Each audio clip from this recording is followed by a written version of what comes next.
بسم اللہ الرحمن الرحیم۔ السلام علیکم۔ مکتب ٹی وی دیکھنے والوں کو راؤ قمر رضوان نئی ویڈیو میں خوش آمدید کہتا ہے۔ دوستو، آج ہم آپ کو ایک میاں بیوی کی لازوال محبت کا سچا واقعہ سنائیں گے۔ حاملہ عورت نے اپنے شوہر کی قبر پر جا کر اس کے بچے کو جنم دیا تو اللہ کے حکم سے شوہر کی محبت کے باعث جو معجزہ رونما ہوا، اسے سن کر آپ کی آنکھوں میں بھی آنسو آ جائیں گے۔ دوستو، یہ واقعہ شوہروں اور بیویوں کے لیے سننا نہایت اہم ہے تاکہ وہ آپسی محبت کو جان سکیں، کیونکہ آج کل میاں بیویوں میں نہ جانے کیا بربادی کا سبب بن رہی ہے۔ اس لیے ویڈیو میں ہمارے ساتھ آخر تک جڑے رہیے گا، اور اگر آپ نے ابھی تک ہمارا چینل مکتب ٹی وی سبسکرائب نہیں کیا ہے تو ابھی سبسکرائب کر لیں، ساتھ میں بیل نوٹیفیکیشن کو ضرور آن کر لیجئے گا تاکہ لیٹسٹ اپلوڈ ہونے والی ویڈیوز آپ تک بر وقت پہنچتی رہیں۔ تو چلیے دوستو، آغاز کرتے ہیں آج کی ویڈیو کا۔ دوستو، ہمارے قریب کے دیہات کا ایک واقعہ ہے۔ ایک نوجوان جس کا نام ساجد تھا، جس کی تعلیم بھی نہیں تھی اور شکل بھی عام سی تھی، یعنی شکل بھی عام سی اور عقل بھی عام سی اور تعلیم بھی نہیں۔ اس کی ایک خوبصورت کزن تھی جس کا نام زرینہ تھا۔ اس نوجوان نے کہا، میں اپنی اسی کزن سے شادی کرنا چاہتا ہوں۔ چنانچہ ماں باپ نے بھی زور دیا۔ لڑکی نے شروع میں ہاں کر دی، نکاح ہو گیا، رخصتی بھی ہو گئی، لیکن جب وہ آ کر اس کے پاس رہی تو اب اسے پتہ چلا کہ یہ تو بالکل جاہل ہے۔ وہ سوچ میں پڑ گئی کہ نہ عقل نہ شکل، زندگی کیسے گزرے گی۔ چنانچہ اس لڑکی نے دل ہی دل میں اس نوجوان کو ناپسند کرنا شروع کر دیا، لیکن خاموش رہی۔ شادی کے 3-4 دن بعد عام طور پر دلہنیں اپنے ماں باپ کے گھر جاتی ہیں۔ یہ لڑکی بھی گھر چلی گئی۔ اس کے دل میں یہ بات تھی کہ اب میں دوبارہ اس گھر میں کبھی نہ آؤں تو زیادہ اچھی بات ہوگی، مگر اسے ماں باپ کے سامنے بات کرنے کی جرت نہیں ہو رہی تھی، کیونکہ ایک تو قریب کا رشتہ تھا اور دوسرا شروع میں ہاں بھی کر چکی تھی۔ دوستو، انہیں گاؤں سے ایک دوسرے گاؤں تک جانا تھا۔ راستے میں اس نے خاوند سے کہا، مجھے پیاس لگی ہے۔ قریب ہی ایک کنواں تھا۔ خاوند نے جا کر ایک طرف گٹھڑی رکھی اور کنویں سے ڈول کے ذریعے پانی بھرنے لگا۔ بیوی کے دل میں شیطان نے ایسی بات ڈالی کہ اس نے پیچھے سے اپنے خاوند کو کنویں میں دھکا دے دیا۔ جب دھکا دیا تو خاوند کنویں میں جا گرا۔ اس نے دل میں سوچا کہ اب یہ مر کھپ جائے گا اور ہمیشہ کے لیے اس سے جان چھوٹ جائے گی۔ اب وہ واپس ماں باپ کے گھر چلی گئی۔ اس نے ان کے پاس جا کر عورتوں والا مکر کیا۔ وہ روتی ہوئی گھر پہنچی۔ ماں باپ نے پوچھا کہ کیا ہوا؟ اس نے کہا کہ خاوند مجھے بٹھا کر کہیں چلا گیا۔ میں اتنی دیر تک اس کا انتظار کرتی رہی ہوں۔ میں اکیلی تھی، مجھے ڈر لگنے لگا، کوئی غیر مرد آ جاتا تو میرا کیا ہوتا؟ مجھے جان کا خطرہ تھا اور عزت کا بھی خطرہ تھا۔ وہ تو بڑا بے پرواہ سا آدمی ہے، اس لیے میں واپس آ گئی ہوں۔ یہ سن کر ماں باپ کو بڑا غصہ آیا کہ اس نے ہماری بیٹی کو اس طرح لاوارث چھوڑ دیا اور خود کہیں چلا گیا۔ یہ کیسا بے وقوف انسان ہے۔ دوستو، اب ادھر کی بات سنیں۔ جب خاوند پانی میں گرا تو جان بچانے کے لیے اس نے ہاتھ پاؤں مارے تو اس کا ہاتھ اس رسے پر پڑ گیا جس کے ساتھ ڈول بندھے ہوئے تھے۔ اس نے اس رسے کو مضبوطی سے پکڑ لیا اور ڈوبنے سے بچ گیا۔ کافی دیر کے بعد اس نے ہمت کی اور آہستہ آہستہ رسے پر سے چڑھتے ہوئے باہر نکل آیا۔ باہر نکل کر اس نے سوچا کہ میں کیا کروں۔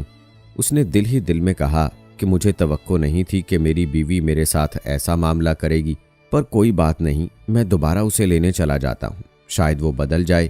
چنانچہ اب وہ دوبارہ سسرال کے گھر آیا۔ اتنے میں کپڑے بھی خشک ہو گئے تھے۔ جیسے ہی وہ سسرال کے گھر میں داخل ہوا تو لڑکی کے والدین نے اسے بہت جلی کٹی سنائی۔ کہنے لگے، تو کیسا بے عقل انسان ہے کہ تو ہماری بیٹی کو اکیلے چھوڑ کر چلا گیا؟ تو بڑا بے پرواہ ہے، تجھے اس کا ذرا خیال نہیں۔ انہوں نے جو کچھ کہا اس نے خاموشی سے سنا اور آخر میں صرف اتنا کہا کہ ہاں، مجھ سے بہت بڑی غلطی ہو گئی ہے، بہرحال آپ اپنی بیٹی کو بھیج دیں، ہمیں گھر جانے میں دیر ہو رہی ہے۔ جب انہوں نے دیکھا کہ یہ بہت شرمندگی کا اظہار کر رہا ہے تو انہوں نے پھر بیٹی سے کہا کہ کوئی بات نہیں بیٹا، اب تم چلی جاؤ۔ اب بیٹی تو چل پڑی، لیکن اس کے دل میں ایک بات بار بار آنے لگی کہ اگرچہ یہ ان پڑھ تھا، اگرچہ یہ بے عقل تھا، شکل اچھی نہیں تھی، مگر اس نے میرے باپ کے سامنے میرا عیب تو چھپایا ہے۔ اس کا دل بہت بڑا ہے۔ اگر یہ میرے ماں باپ کے سامنے میری حرکت کھول دیتا تو میں تو ماں باپ کو چہرہ دکھانے کے قابل ہی نہ رہتی۔ دوستو، اس ایک بات پر اس لڑکی کے دل میں خاوند کی ایسی محبت پیدا ہوئی کہ وہ اپنے کیے پر بے حد شرمندہ ہوئی اور اس نے سچے دل سے اپنے شوہر کو اپنا لیا۔ شوہر نے بھی جب دیکھا کہ اس کی بیوی اپنے کیے پر نادم ہے اور اس میں اس واقعے کے بعد کافی تبدیلی آئی ہے تو اس نے دوبارہ یہ بات کبھی بھی نہیں کی۔ بہرحال دونوں میں بے پناہ محبت نے جنم لے لیا اور دونوں سب بھول گئے۔ پھر وہ وقت بھی آیا کہ جب دونوں ایک دوسرے کے بن سانس لینے کا بھی تصور نہیں کرتے تھے۔ اسی طرح ایک دوسرے کے ساتھ کب 5 سال کا عرصہ بیت گیا دوستو دونوں کو احساس تک نہ ہوا۔ بس دونوں کی زندگی میں اگر کوئی کمی تھی تو وہ اولاد کی کمی تھی۔ دونوں کو ہی اولاد کی بے پناہ خواہش تھی، مگر ہر ممکن کوشش کے بعد بھی اللہ نے ان کو اولاد سے نہیں نوازا تھا۔ پھر اللہ نے ایک دن ان کی یہ دعا بھی سن لی، اور وہ دن دونوں کے لیے بہت زیادہ خوشی کا دن تھا جب زرینہ کو معلوم ہوا کہ وہ حاملہ ہے۔ ان کو لگا کہ ان کی زندگی جیسے مکمل ہو گئی ہو، مگر دوستو اللہ کو شاید کچھ اور ہی منظور تھا۔ 6 ماہ کے بعد ایک حادثے میں ساجد کا انتقال ہو گیا۔ یہ ایسی اچانک موت تھی کہ زرینہ کو لگا جیسے اس پر قیامت ٹوٹ گئی ہو۔ اس کی پوری دنیا اجڑ چکی تھی۔ اپنی شادی کے آغاز میں وہ جس کو مار دینا چاہتی تھی، اب اس کی موت پر اسے لگ رہا تھا کہ وہ بھی جی نہیں پائے گی، مگر جینے کی آس اس کی کوکھ میں پل رہی تھی۔ اسے جینا تھا، ان دونوں کی محبت کی نشانی کو دنیا میں نہ صرف لانا تھا بلکہ اکیلے پروان چڑھانا تھا۔ ساجد کو گاؤں کے قبرستان میں دفن کیا گیا تھا، جہاں زرینہ روز جایا کرتی تھی۔ قبر پر قرآن کی تلاوت اور رونا اس کا معمول بن گیا تھا۔ کوئی دن دوستو ایسا نہیں تھا جب وہ ساجد کو ملنے اس کی قبر پر نہ جاتی۔ اس طرح کرتے 9 ماہ گزر گئے۔ اب وہ وقت بھی قریب تھا دوستو جب اس کا بچہ کبھی بھی دنیا میں آ سکتا تھا۔ ایک دن ایسا ہوا جب زرینہ ساجد کی قبر پر تلاوت قرآن پاک کر رہی تھی کہ اچانک اسے شدید درد ذہ شروع ہو گئی۔ درد اس قدر شدید تھی کہ وہ قبر کے پاس ہی گر گئی اور مدد کے لیے پکارنے لگی، مگر قبرستان میں دور دور تک کوئی دکھائی نہیں دے رہا تھا جو اس کی مدد کو آ سکتا۔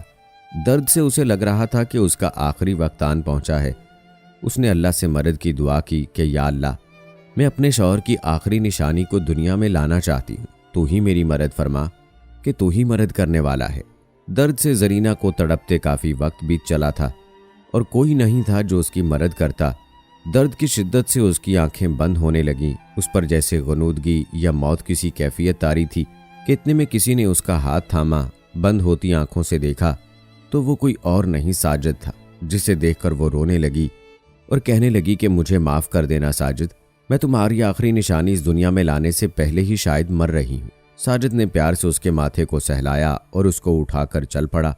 جب اسے ہوش آیا دوستو، وہ ایک اجنبی جگہ پر تھی اور اسے بچے کے رونے کی آواز سنائی دے رہی تھی۔ وہ کچھ سمجھ نہیں پا رہی تھی۔ پھر اس نے ساجد کو پکارا۔ ایک عورت اس کے قریب آئی اور بولی، بیٹا مبارک ہو تمہیں، اللہ نے بیٹا دیا ہے۔ زرینہ نے فوری پوچھا کہ میں کہاں ہوں؟ اس عورت نے بتایا کہ تم بہت بری حالت میں تھی، تمہیں میرے پاس کوئی شخص چھوڑ گیا۔ میں گاؤں میں دائی کا کام کرتی ہوں، ٹھیک وقت پر تم یہاں آ گئی، ورنہ بیٹا تمہاری اور تمہارے بچے کی زندگی کو نقصان ہو سکتا تھا۔ زرینہ نے پوچھا وہ شخص کون تھا؟ اس عورت نے کہا کہ اس نے کچھ نہیں بتایا بلکہ اپنا چہرہ چادر سے چھپایا ہوا تھا، تمہیں میرے حوالے کر کے وہ چلا گیا۔ پیارے دوستو، وہ اجنبی شخص کون تھا، ساجد یا کوئی اور؟ زرینہ آج تک یہ بات نہ جان سکی، لیکن وہ جو بھی تھا وہ اللہ کی طرف سے غائبانہ مدد تھی۔ اس نے اپنے بیٹے کو دیکھا، سینے سے لگایا اور پھوٹ پھوٹ کر رونے لگی، اللہ کا شکر ادا کرنے لگی۔ دوستوں، سالوں گزر گئے، زرینہ نے آج تک ساجد کی قبر پر جانا نہ چھوڑا۔ زرینہ ساجد کو بھلا نہ پائی، اس نے دوسری شادی نہ کی کہ وہ خوش ہے کہ ساجد کی نشانی اس کا بیٹا اس کے ساتھ ہے۔ امید ہے دوستوں کہ ہماری آج کی یہ ویڈیو آپ کو پسند آئی ہوگی۔ اس ویڈیو کی پسندیدگی کے اظہار کے لیے ویڈیو کو لائک کریں، شیئر کریں اپنے دوستوں کے ساتھ، کمنٹ باکس میں اپنی رائے کا اظہار لازمی کیجیے گا۔ ملتے ہیں اگلی ویڈیو میں، تب تک کے لیے اللہ حافظ۔